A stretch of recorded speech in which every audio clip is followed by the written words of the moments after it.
Thanks for sticking it out to the last session of what's been an incredible conference. Big shout out to Gwen and Kristen and the Visit California comms team and everybody who put this together in front of the scenes, behind the scenes.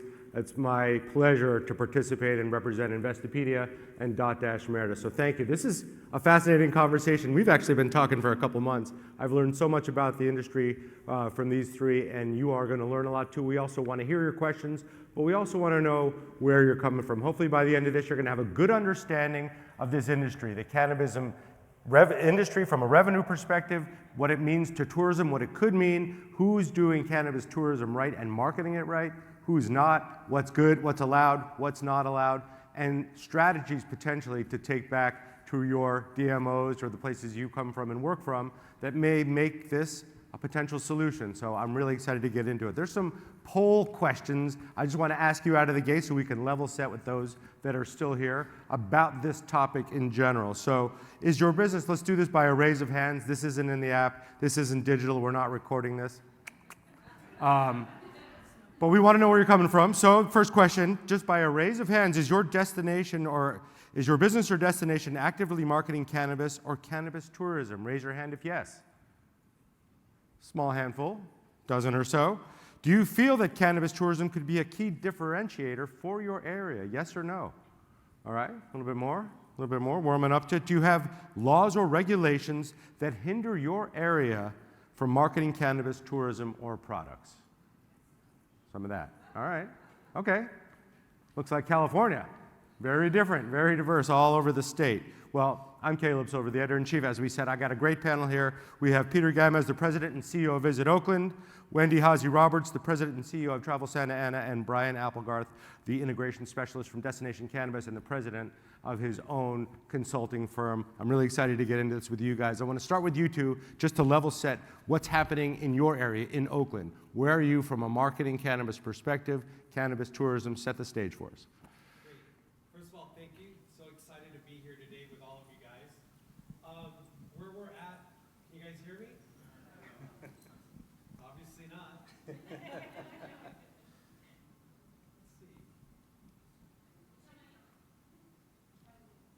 You want to borrow? 1, 2, 3. All right. Do that thank you again because it was so sweet. Do it again. Well, I was going to sing a little tune for everybody today. But where we're at with cannabis travel for Oakland is we're now going into our third year of this adventure. And what I mean by adventure is it was an adventure in the beginning. It was a risk. We didn't know how it was going to be well received. And it's been received overwhelmingly by the community and by travelers. So we're excited about it. We're excited to talk about it today. I do want to thank Brian Applegarth, who really was our main advisor on introducing this concept of cannabis travel to Oakland. But we organically started with Oakland because it was a very easy destination for cannabis travel to exist. So hopefully we're going to be able to explore that later on today. Great. Wendy, what about Santa Ana? For Travel Santa Ana, we're a brand new destination marketing organization. We were just formed in January of 2021. So when I joined the organization and saw the city and learned that we were the first city in Orange County to allow dispensaries, I saw that there was an opportunity to differentiate ourselves from other Orange County cities and sought the assistance of Brian to build a tourism program. We're in the initial stages. We have an age-gated website page that lists several of the dispensaries, not all. We have 31 approximately, but we're not looking to be business listings. We're looking to have the listings be about the experiences that visitors will have once they're at the dispensary. So it's carefully written content that's displayed. I want to get into what that actually looks like and reads like. Well, there's a common denominator here, not just cannabis, Brian, right? Working with both of these DMOs and helping cities around California, probably around the country, think about how to implement this, use data. Tell us about your business. What is it that you're trying to help solve? Yeah, so Applegarth Consultative Services or Applegarth Strategies, we specialize in the cannabis travel audience, which has been profiled and measured since 2019. That's something that we did when we teamed up with MMGY Travel Intelligence. We did a national survey As of July last year, that audience is about 72 million Americans, about 37% of the active leisure travel audience, and that doesn't really account for the medical opportunity. So what Applegarth Strategies does is we have a great team, and we work with DMOs or destination organizations to really understand what's the destination brand, what are their strengths. We help connect with the cannabis stakeholders. We're a resource. As we develop 12-month programs, we really try to make it fit and become a liaison to the cannabis community, bringing data every step of the way and measuring that. And also looking at the nuance of the cannabis travel audience. There's different archetypes, from the canna curious to the canna wellness to the cannabis connoisseur. Also this ceremonial traveler that's really, I believe, pioneering a new vertical in travel, which comes down to wellness and well-being and balance and entheogenic travel. Yeah. Say those archetypes again, because they're so cool. The four types. Yeah, there's the canna curious, the cannabis wellness traveler, the cannabis connoisseur, and then the ceremonial traveler, the ceremonial cannabis traveler. Yeah. So yeah, we're here to be a resource and meet destinations where they're at, and right out of the gate bring education, data, and case studies, and then help guide the process. Yeah, and you're really into data. We're going to get into that too. Let's just level set on where we are from an economic perspective. The cannabis industry in 2023 in California, from taxable revenue perspective, about $5.1 billion. Not nothing, but down about 4.7% year over year. Retail prices down about, what did I read, 32% just by the measured cannabis flower. Those prices are falling year after year in this state. When you look at the overall state, though, tourism revenue, $149 billion.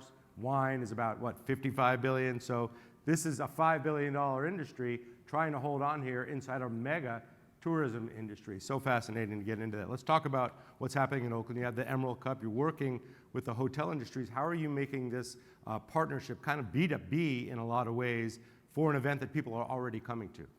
Well, for those of you that aren't familiar with the Emerald Cup, have you heard of the Emerald Cup, or is familiar with? So it's kind of like the World Series of cannabis. I mean, it's like we're so blessed that it's coming to Oakland, where we're going to have up to 25,000 consumers descending to downtown Oakland, and everything about the cannabis world is going to be explored there.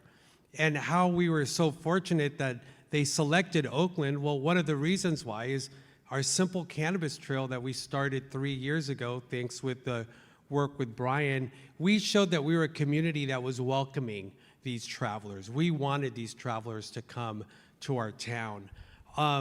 What I love about it as a hotelier and as a past hotelier, it meant room nights, especially during a time that we need as many room nights as possible throughout the entire state.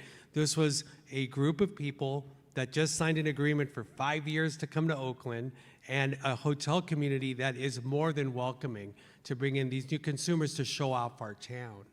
And I just want to add to that, the Emerald Cup is a great marker for Oakland, but it's our trail it really should be a trail that's not only used for April 20th for 420 Day.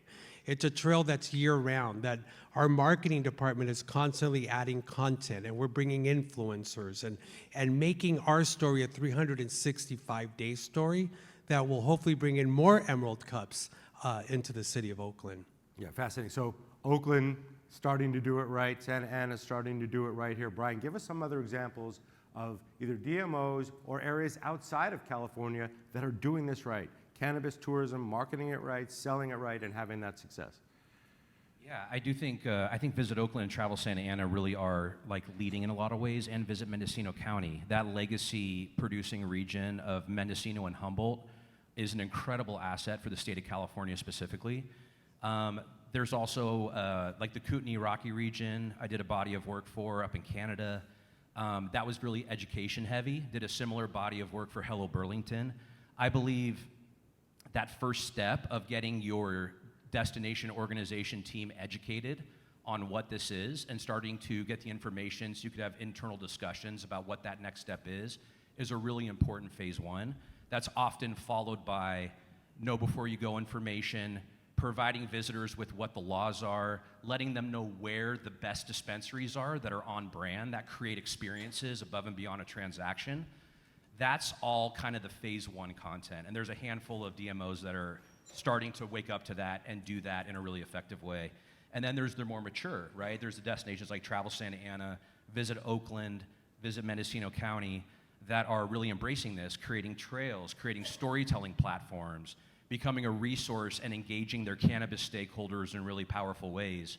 And it's a great time to be doing this in destinations like California, because the cannabis experience economy for the modern day, for the California way, the 3.0, you know, Amsterdam was 2.0, California is really about to crack open a whole new level of innovation in the cannabis experience economy of California.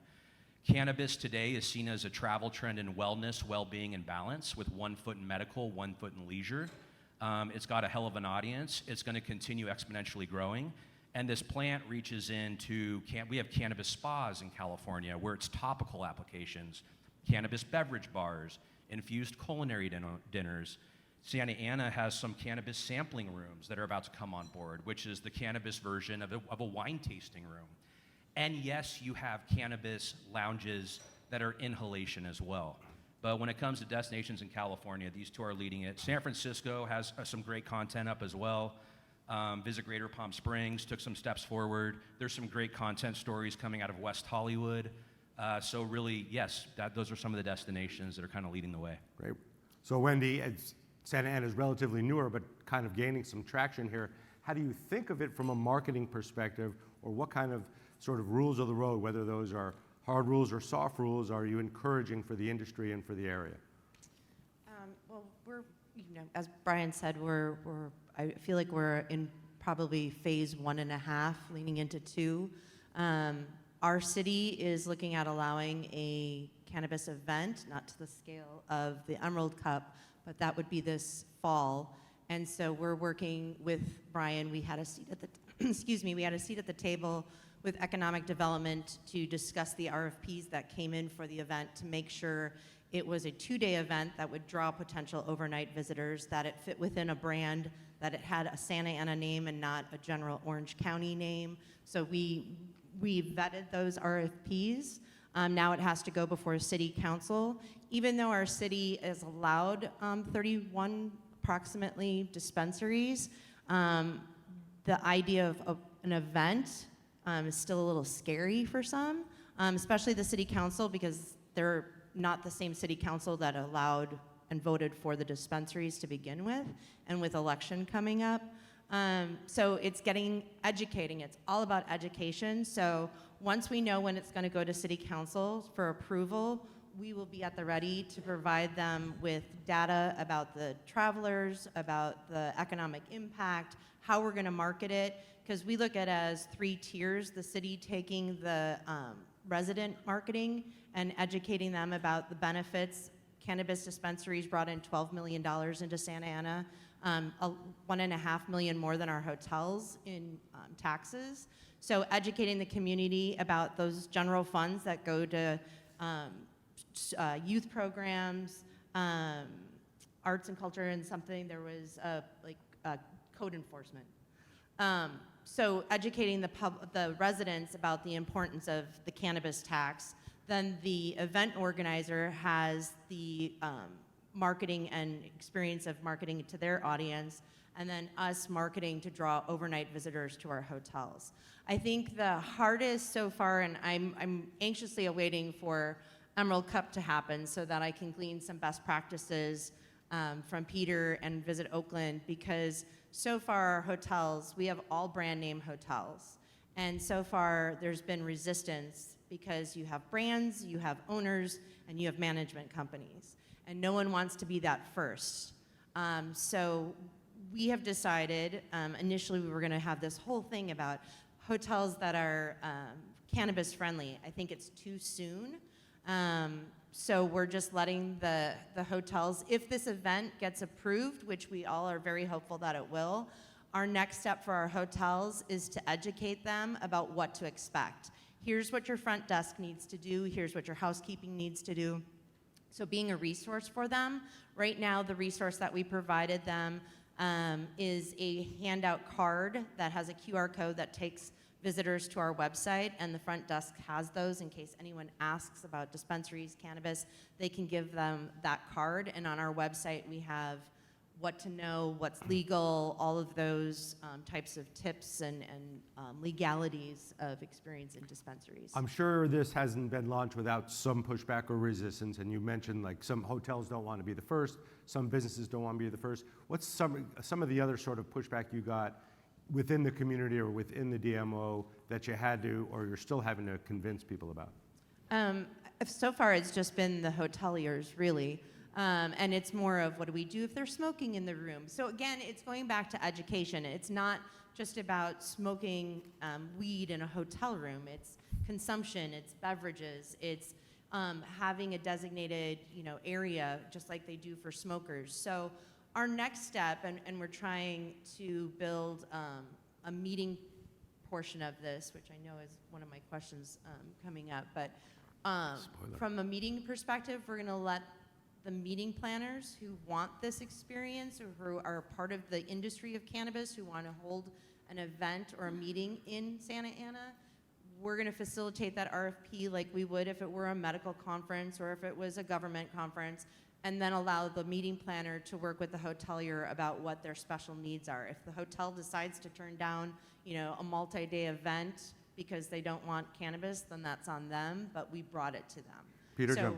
Oh, yeah. sorry, go ahead. Yeah, I just wanted to add to that. That's also that a good practice that worked for us too is meeting with our local stakeholders, especially all those, even the dispensaries that are on our trail, and meeting with them on a one-on-one as a DMO. Many of them doesn't even know what a DMO is or how do they operate, and sharing those best practices. That really helped us out through the process, and it kind of toned down some of the doubt that might have been out there in the community regarding a cannabis trail. Yep. Let's talk about what is actually legal to market, what isn't legal, and also how do you get around the stigma if you're marketing this? This is not reefer madness, getting high in your hotel room, although plenty of people are doing that. How do you broaden the message? Yeah, I think Let's do the legals first, and then we'll get into the sure, message. like what's legal, what's not. Yeah. So when it comes to cannabis, especially on the leisure travel side, 21 and up, right? So you got to look at audiences 21 and up. It's got to be about 70% kind of meet that criteria. And when it comes to travel experiences, I really look at it. I look at kind of the Haight-Ashbury in San Francisco as the jump-off point. It's been an attraction.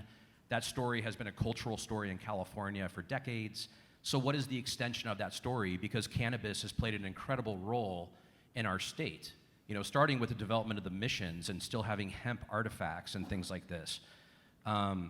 So the 21 and up, you basically, when you do create content, let's just imagine that all the know before you go content, all the risk mitigation, public safety, hospitality industry safety content is created and on your website. That next suite of content is really about experience, on brand for the destination, of course, and talking about culture, right? So being able to speak from a cultural lens. Oakland has an amazing story to tell with DEI and equity. They were the first licensed equity cannabis shop in the world. And that's a story that ties back into cannabis activism and human rights. And we're able to tell that kind of cultural ethos story through the cannabis trail and through the story of cannabis. Visit Mendocino County, very similar. Decades old, the brain trust of cannabis and the cannabis plant up there is incredible. It's also one of the deepest genetics banks in the world. And when you start looking at cannabis, as each seed has a different chemical composition, and cannabis was part of the U.S. pharmacopoeia from 1850 to 1941. It was on pharmacy shelves up until 1937 before Prohibition. You start understanding that, wow, when you look at the Emerald Triangle, Humboldt County, Mendocino County, Trinity County, they have one of the deepest vaults of genetics from around the world with cannabis. What does that mean from a leisure travel point of view? Absolutely. But what about medical travel? And what kind of opportunities are there as the California cannabis appellations start coming on board, which have been in development for 4 years and are supposed to flip live this year, just like wine AVAs in the state. Yeah, I want to get into that too, because that could be a potential game changer when you get an appellation like you do for the great wines up in Napa and Santa Barbara and beyond. What's worked for you, Peter, from a marketing standpoint, and what really hasn't as you've tried to help businesses and try to grow the industry in your zone? So from a marketing standpoint, first of all, I want to acknowledge my marketing manager, Juan Camero, who's in the front row here. So I'm not one of those CEOs that says I did it all, because that's not true. It's our marketing manager that's been doing an outstanding job. And as he's shared with me, if it's organic, it's going to work. If it has the word cannabis, we're shut out of it. And so that makes it his job much more difficult. But what has been working is our series of partnerships, our partnerships with other regions, and having that story grow organically is amazing. And even the word of mouth, I couldn't believe, again, we wanted to be the pioneers and be the first, since it's Oakland's reputation within this marketplace. But even as a DMO, being the first one to stick our neck out and say, okay, we're gonna do this, was challenging.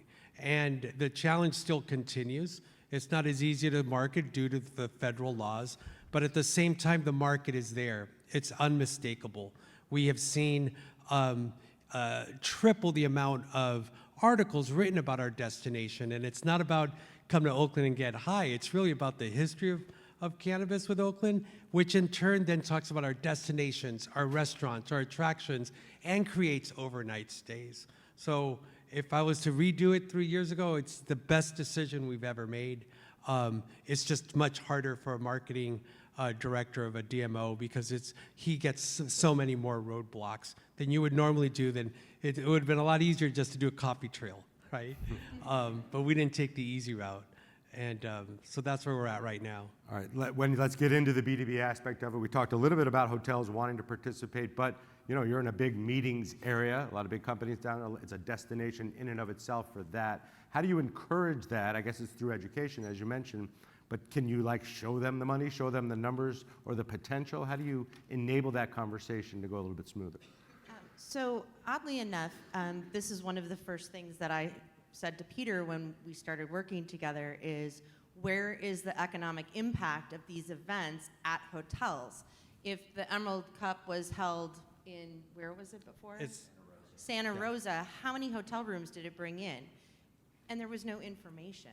So we're trying to develop that content and that conversation as we go along. Peter, I think I've opened your eyes a little bit to that as well when you've come to speak to our board, which is 6 hoteliers.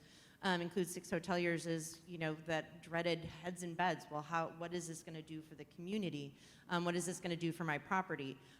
We also have one of our dashboards on our Zydeco platform is designated solely to cannabis dispensaries. So it shows how many visitors are going to the dispensaries and how many of those are staying overnight.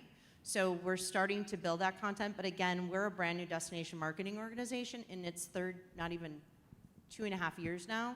So all of our content is new, all of our data is new. We don't have anything to measure that by, so the bar is really low. So we're trying to get a baseline of what that looks like. And so that data that we've collected through Zydeco has also been shared with the dispensaries. It's also been shared with the city and has been very much appreciated by those that are with the city that oversee the cannabis. And it's helping with this event potentially as well, because then we can show event organizers. But yeah, I think it's going to happen. It's not one of those things that's going to happen instantly. We got to keep proving to our hoteliers that it's worth it, that this is going to be a differentiator. I don't know how many of you are familiar with Santa Ana, but we're kind of like the Oakland of Oakland of Orange County. We had a bad rap. We have this 76% Hispanic population. We're a little bit gritty. We don't apologize for who we are.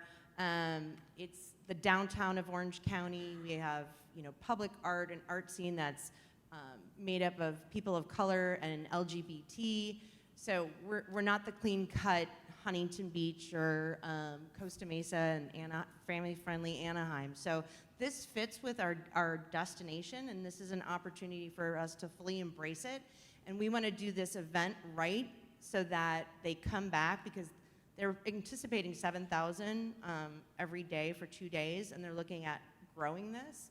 So we want to be that destination that does this right. So it's going to take a slow process, but I think, like I said, if we bring this to the hoteliers and they turn it down, then that's on them, but the hoteliers that do accept it are going to benefit from it. But I think just one little thing before I've told Brian this. I think for this to be truly the hoteliers from a brand need to be addressed on this, because Marriott, Hilton, all of those, they need to have a lesson in cannabis and what it's doing and how it's impacting the economic vitality of local communities that allow this so that they're not so scared. But it can't be a general manager trying to fight with an owner, trying to fight with a management company going up to an owner. Many are owned by private equity firms. If you show them the money, they might be interested. You mentioned data. Data is everything these days, and it's especially important in sort of a new type industry where you're trying to make these proving points. I know you're super passionate about it. I know you've done a lot of data collection. You just mentioned an example. But what data should DMOs be looking at? And what data should these folks look at, and where can they find it if they're interested in following along? Because that is going to be probably the gold mine for proving that this might be worthwhile. Yeah, I mean, for me, it starts with the cannabis travel audience, right? Understanding the audience size, who they are, what are the archetypes, and what does that mean against your DMO brand? And then really understanding what your assets are in your market against all that information, right? How many cannabis shops or lounges or spas or sampling spots do you have that's part of the visitor economy or the tourist track? Are there any that are even located in tourist centers, right? And starting to circle these from a geographic, strategic point of view. That being said, there are, in cannabis, sometimes destinations have developed it in kind of a marginalized way where they put you in the industrial zone.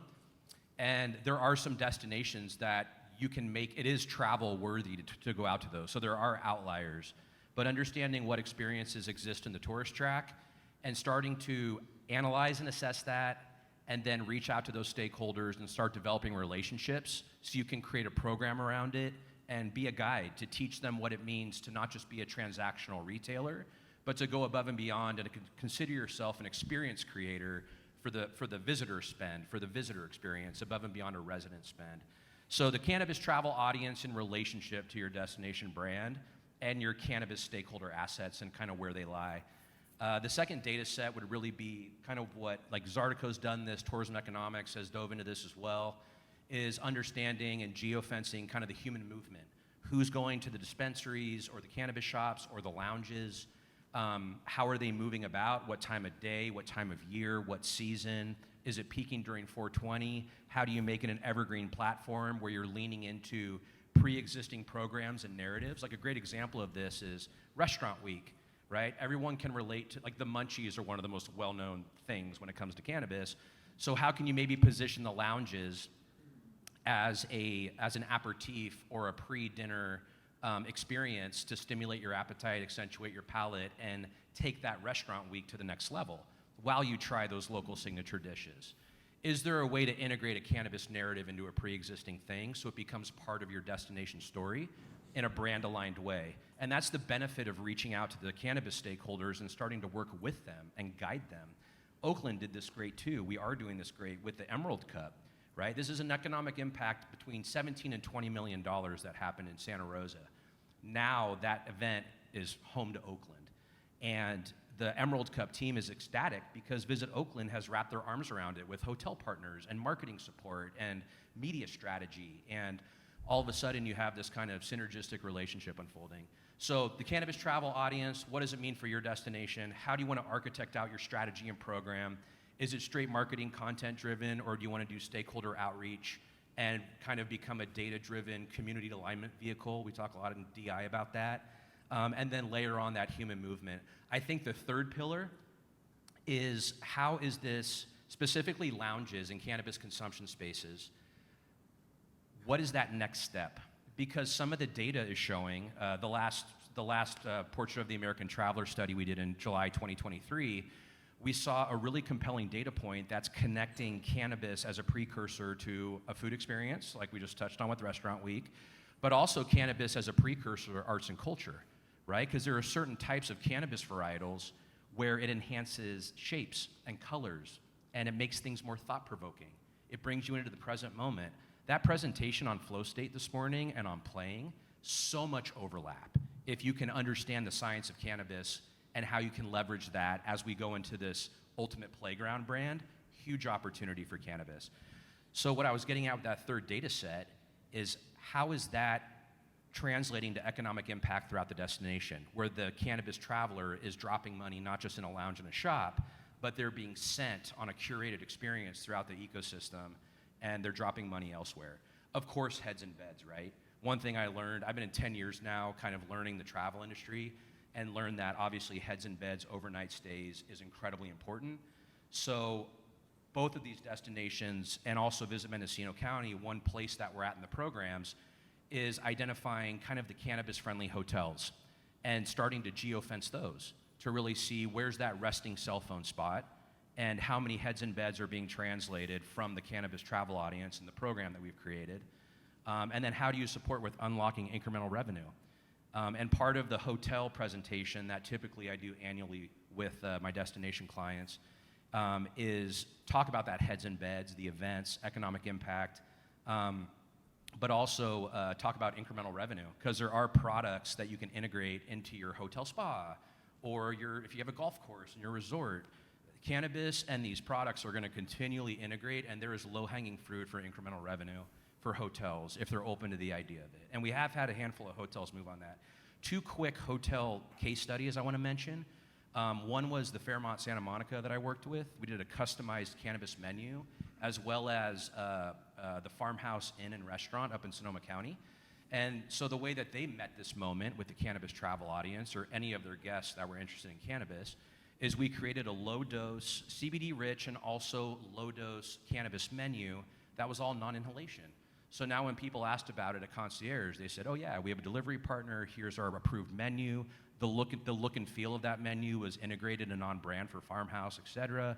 And now it becomes a service amenity, right? So how do you empower your frontline staff to create a normalized experience for guests and visitors that are interested? And I would also argue, protect your frontline staff from a safety perspective. There has been case studies I've come across in the last 10 years of the negative impacts of cannabis travel for those that kind of sit on the sidelines and don't have a proactive role in creating processes and providing information that mitigate risk. Let's get to a couple of the audience questions, and I failed to mention that you could be submitting questions into the app. I got some good ones here. I'm going to start with them, but if we don't get to the ones that you have on your mind, I know these guys are going to stick around for a few more minutes. I'll throw this one at you, Wendy. Do you see any legislative actions on the horizon? Could be a presidential election coming up maybe in November, and other elections that might impact the market, but even locally or regionally. I think for me, I've gained so much knowledge about the cannabis industry and that in my time with Brian and learning about this. And the one aha for me was, you see, I live in a different city than I work in, and the city that I live in has cannabis dispensaries probably, I don't even know how many Long Beach has, but there's probably 5 within a 3-mile radius of my house. And you always see security guards outside. And your immediate thought, if you're like me, is, oh, the riffraff that comes with going into a cannabis dispensary. It's not that. It's that they're a cash business. They're not allowed, because it's federally not regulated or allowed, they're not allowed to have checking accounts, savings accounts, and they may take credit cards, but it's all cash. So that's why the security guard is there. So I think if there was more approval from a federal perspective, it would allow more creativity. Right now in Santa Ana, what's holding us back from consumption lounges, which if you allow consumption lounges, which is a whole other thing that if you want to learn my perspective on a consumption lounge, I thought it was you went in and you smoked pot. It's not that at all. I mean, it is that, but there's more to it.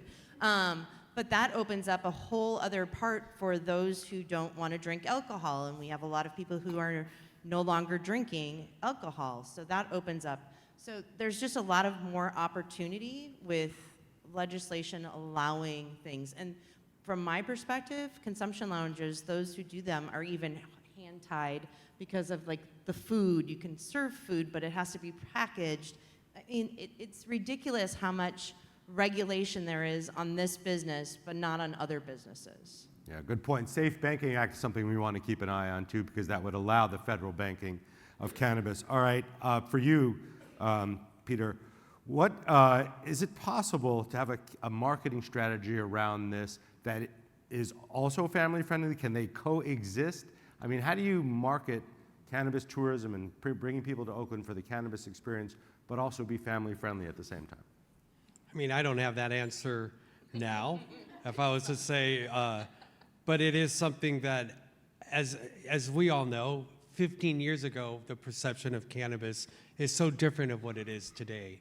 So 15 years from in the future, looking back, that's us to answer, right? And for us to develop it in that level.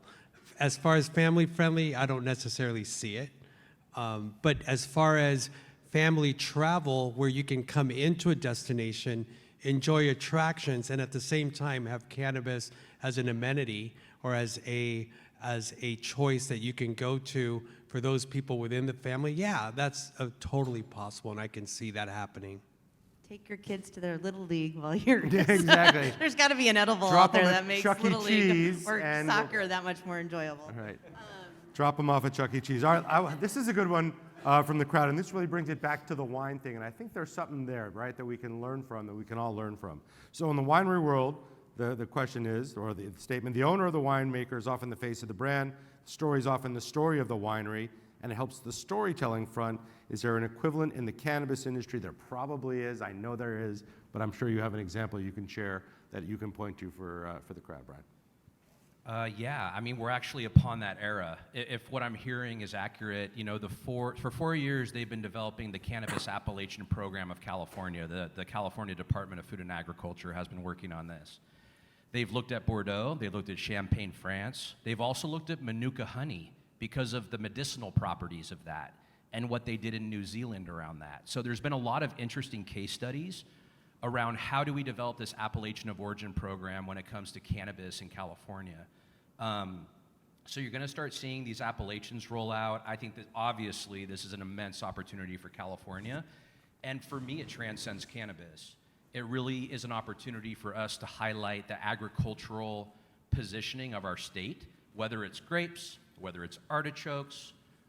We have an amazing state when it comes to growing food and growing medicine. Cannabis happens to have this friction that gets amazing earned media. And if we tell our story right and continually kind of, you know, coaching the cannabis industry of California on how to dovetail in to the California brand, as well as the local DMO brands here, where we can all be singing off the same song sheet, it's an amazing opportunity. A couple farms that come to mind in Northern California are Huckleberry Hill Farms. That was also the first cannabis tourism farm in the state. Yes, there are a handful of cannabis tourism farms, and it's amazing. As somebody who's traveled a lot, you can't do this anywhere else in the world right now, and it is unbelievable, and I encourage you guys to go take this tour, because it is a tour about terroir and appellation and microclimates and soil quality. A lot of these growers have been living off the grid, doing regenerative ag.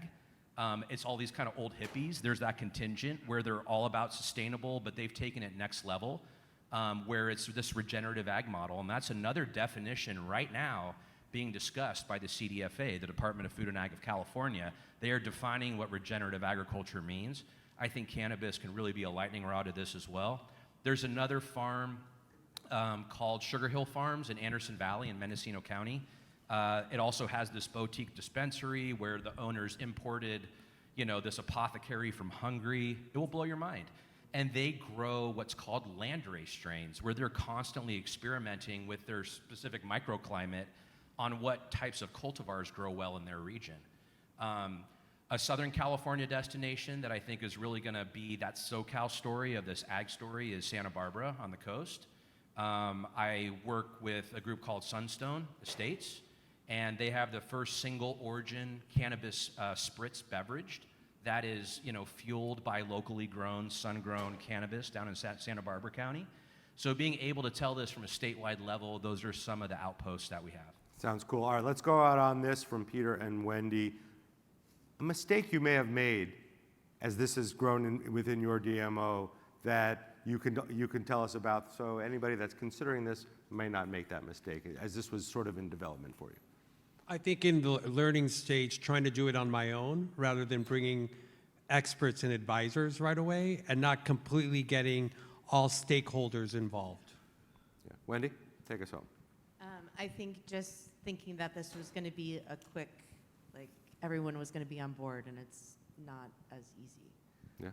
And just being patient. Patience is not one of my virtues. So just being patient and knowing that this is something that I'm very, I have a very strong passion for. Not that it's just something I believe that is going to be a differentiator that is here to stay. And like Peter said, in 15 years, this is going to look completely different, and we want to have that seat at the table. I want Santa Ana to be that destination. I want to follow in Oakland's footsteps and make Santa Ana the Oakland of Orange County when it comes to the cannabis scene. We shall see it. Let's go out. Final word from you. What's the one thing that's happening within this industry, or that will be happening, that's not getting enough attention right now? Well, we have the legacy storytelling. We have an amazing story to tell. California, there is a cannabis trail that runs through 9 counties in Northern California, and a cooperative marketing campaign that's in motion with Visit Oakland, in cooperation with Visit Mendocino County and Visit Humboldt. And 70% of that marketing spend is going through the travel industry platforms, so it is possible. You just have to know the content. On the flip side of that, we have the legacy cultural storytelling, the cultural landmarks, all those great human rights stories of innovation. On the forward end of it, it's this trend of effect pairing, right? Just like cannabis pairing with arts and culture, with food experience, with nature experiences, and beyond. So looking at cannabis as a tool to really elevate the playground that California is, to kind of nod back to the presentation this morning, with that flow state and microdose states and these entheogenic effects, which are very different than alcohol, and we get to really steer this globally. We are the most mature destination globally. There's about 70 consumption spaces now in California, and it's exponentially growing. And this is a really exciting opportunity. Last but not least, really important, we need to understand that cannabis is a travel trend today that's grounded in wellness and well-being and balance, and it transcends inhalation and getting high. It's a whole new ballgame. So getting spun up and understanding the cards in your deck and how you can play these strategically, it's a great time to be proactive with that. Great. Congratulations to us for not dropping too many puns into this conversation. We had a $20 penalty, but we made it. Special thanks to Peter Gamez from Visit Oakland, Wendy Haase-Roberts from Santa Ana, and to Brian Applegarth. And thank you for being here. Thanks to Visit California. Thanks for having us. Get home safe.